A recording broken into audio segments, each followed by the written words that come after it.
So இப்போ இந்த plant morphology, தாவர புற தோற்றவியல், இந்த பாடத்தினுடைய கடைசி பகுதிக்குள்ள வந்துட்டு இப்ப நம்ம. ஸோ இப்போ என்ன, இது வரைக்கும் முன்னாடி பார்த்தது எல்லாமே பார்த்தாச்சு. Modification of root, stem, leaf பார்த்தாச்சு. அதுக்கப்புறம் வந்து மஞ்சரியோட வகைகள், ரெசிமோஸ், சைமோஸ் மஞ்சரிகள் பார்த்தாச்சு, மலர்கள் பார்த்தாச்சு. இப்ப நம்ம கடைசி அந்த பாடத்தினுடைய கடைசி பகுதிகளுக்குள்ள வரோம். அது என்ன அப்படின்னு கேட்டோம்னா ஃப்ரூட், கனி, ஃப்ரூட்ஸ், கனிகள் பார்க்கலாம். கடைசியா அதுல என்ன இருக்கும் அப்படின்னா சீட், விதைகள், விதை, சீட்ஸ், சீடு, விதை. இங்க கூட கனி தான் இருக்கும், கனி. ஃப்ரூட்னா என்ன, சீட்னா என்ன, கொஞ்சம் வித்தியாசங்கள் பண்ணிக்கலாம். இப்ப முதல்ல ஃப்ரூட்ஸை பத்தி சொல்லலாம். அப்படின்னா பூக்கும் தாவரங்களினுடைய ஒரு சிறப்பு பண்பு எதுன்னு கேட்டீங்கன்னா அது கனி தான். அதாவது ஆஞ்சோஸ்போம் போன்ற பூக்கும் தாவரங்களின் சிறப்பு பண்பு கனிகள். கனி என்பது என்னன்னா கருவுற்று முதிர்ச்சி அடைந்த சூர்பை அப்படின்னு சொல்றாங்க. கருவுற்று முதிர்ச்சி அடைந்த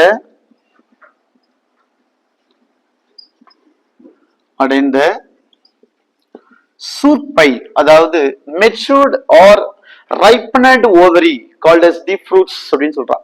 பழம் என்பது என்னன்னு சொல்றாங்க, கனி என்பது கருவுற்று முதிர்ச்சி அடைந்த சூர்பை. இதை நம்ம ஆங்கிலத்தில் சொல்லும்போது மெச்சூர்ட் ஆர் ரைப்பனட் ஓவரி அப்படின்னு சொல்றாங்க. கனிகள் எப்படி உருவாகுறதுன்னா சூர்பையினுடைய சுவர் இருக்கு பாத்தீங்களா, சூர்பையின் சுவர் கனி சுவராக மாறுகிறது.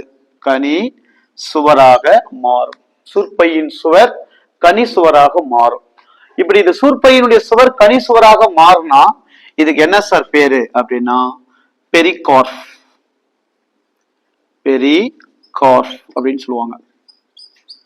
பெரிகார்ப். இதுதான் வந்து பாத்தீங்கன்னா சூர்பை பத்தி சொல்ற ஒரு கான்செப்ட், அதாவது கனிகளை பற்றி சொல்ற கான்செப்ட். சூர்பையின் சுவர் கனிசுவராக மாறுகிறது. கனிசுவர் வந்து என்ன பண்ணுது, பெரிகார்பை தோற்றுவிக்கிறது. பெரிகார்ப். இப்ப கனிகளை பத்தி நிறைய விஷயங்கள் இருக்கும். இல்ல நிறைய கனிகள் வகை இருக்கு. பெரிகார்ப் அப்படி என்பது என்ன அப்படின்னா பெரிகார்ப் என்பது கனிசுவரானது மாற்றமடைதலுக்கு தான் பெரிகார்ப். இதுல என்னென்ன இருக்குன்னா எபிகார்ப் இருக்கும். எபிகார்ப். அதுக்கப்புறம் வந்து பாத்தீங்கன்னா மீசோகார்ப். அதுக்கப்புறம் வந்து பாத்தீங்கன்னா எண்டோகார்ப். சோ இது வந்து பாத்தீங்கன்னா தமிழ்ல அதே மாதிரி தான் கொடுப்பாங்க. எபிகார்ப், மீசோகார்ப், எண்டோகார்ப் அப்படின்னு சொல்றாங்க. பெரிகார்ப்ல 3 டைப் கொடுத்திருப்பாங்க.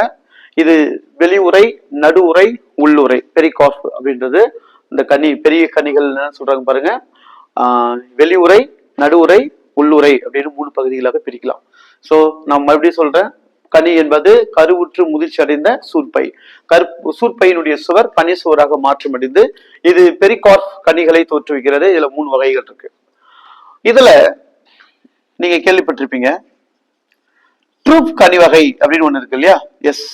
இந்த ட்ரூப் கனி வகைக்கு எடுத்துக்காட்டுகள் அப்படின்னு சொல்லணும்னா நிறைய சொல்லலாம்.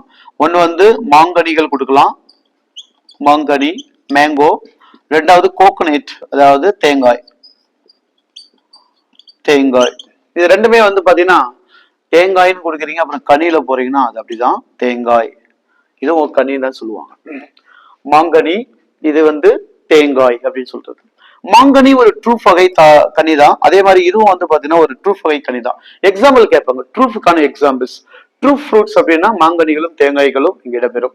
மாங்கனிகள்ல அதே மாதிரி அந்த எபிகார்ப், மீசோகார்ப் இருக்கும், எபிகார்ப் இருக்கும், அதுக்கப்புறம் இருக்கிறது மீசோகார்ப் இருக்கும், ரெண்டாவது எண்டோகார்ப் இருக்கும். மாங்கனிகள்ல வெளிப்புற பகுதி இது எப்படி இருக்கும் அப்படின்னு பாத்தீங்கன்னா சற்று மென்மையாக இருக்கும். அதாவது எப்படின்னா சற்று மென்மையாக இருக்கும். இந்த மீசோகார்ப் தான் உண்ணுகின்ற பகுதி, கருவுண் பகுதி சொல்றாங்க. மீசோகார்ப் அப்படின்பது என்னன்னா மாங்கனிகள்ல சதைப்பற்றுள்ள பகுதி. சதைப்பற்று உள்ள பகுதி.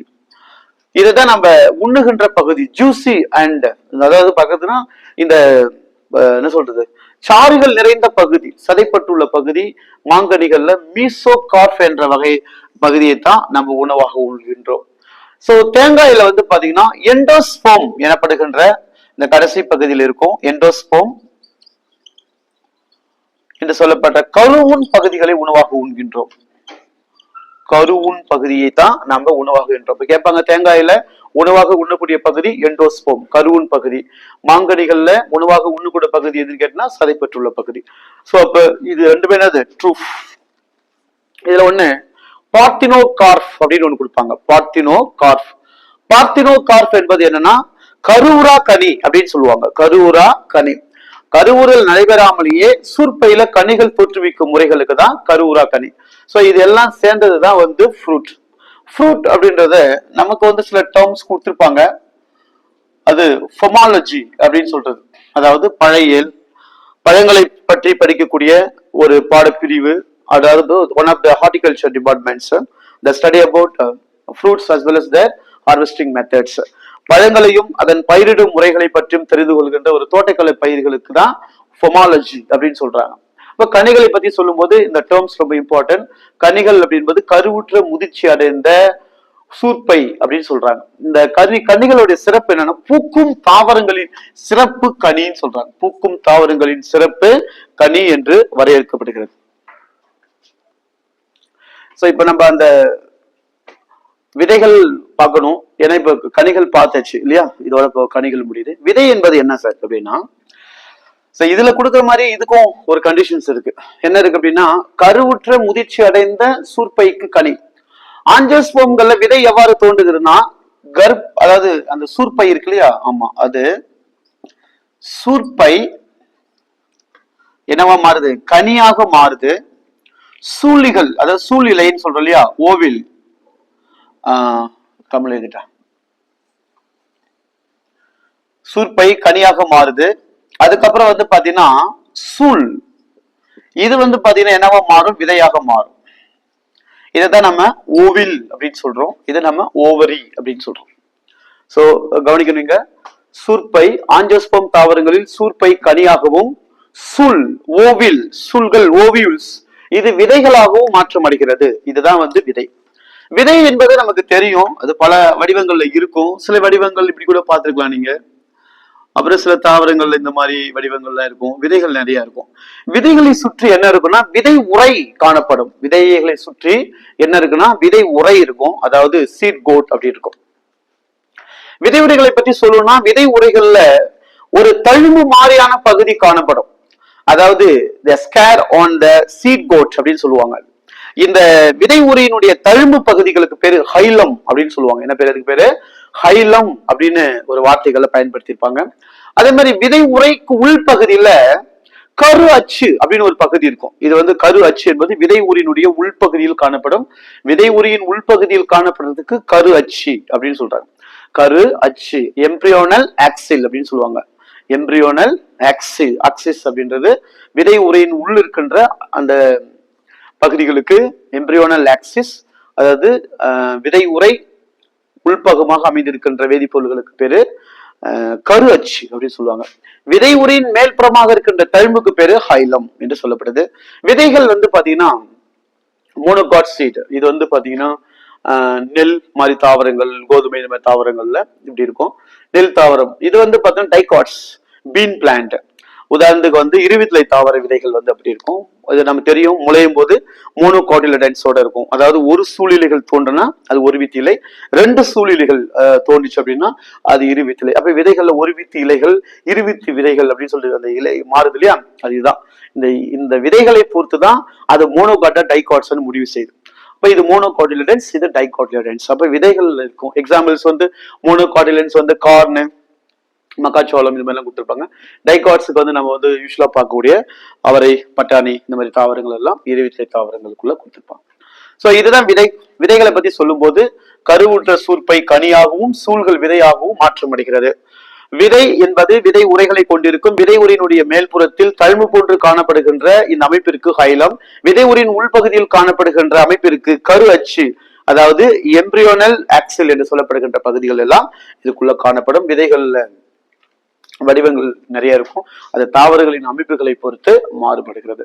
இதுதான் பிளான்ட் மார்பாலஜி. இல்ல எல்லா பகுதிகளையுமே நம்ம பார்த்துட்டோம். மாடிஃபிகேஷன் ஆஃப் லீஃப் பார்த்தோம், ஸ்டெம் பார்த்தோம், அதுக்கப்புறம் ரூட், முதல்ல ரூட், ரெண்டாவது ஸ்டெம், மூணாவது லீஃப், அதுக்கப்புறம் வந்து இல்ல இன்ஃப்ளோரசன்ஸ் பார்த்தோம், மஞ்சரிகள் பார்த்தோம், ரெசிமோஸ் சைமோஸ் வகைகள் பார்த்தோம், ஃப்ளவர் பார்த்தோம். அதுக்கப்புறம் வந்து பார்த்தோன்னா மலர்களுடைய பாகங்கள் இப்போ இந்த பகுதிகளுக்குள்ள வந்திருக்கிறோம். ஸோ இந்த பாடங்களை அழகா முடிச்சாச்சு. இது ரொம்ப எக்ஸாமினேஷனுக்கு அடிக்கடி கேட்குற கொஸ்டின் வர பார்ட்ல இதுவும் ஒன்று. ஓகே, அடுத்த லெசன்ஸ்ல சந்திக்கலாம். தேங்க்யூ.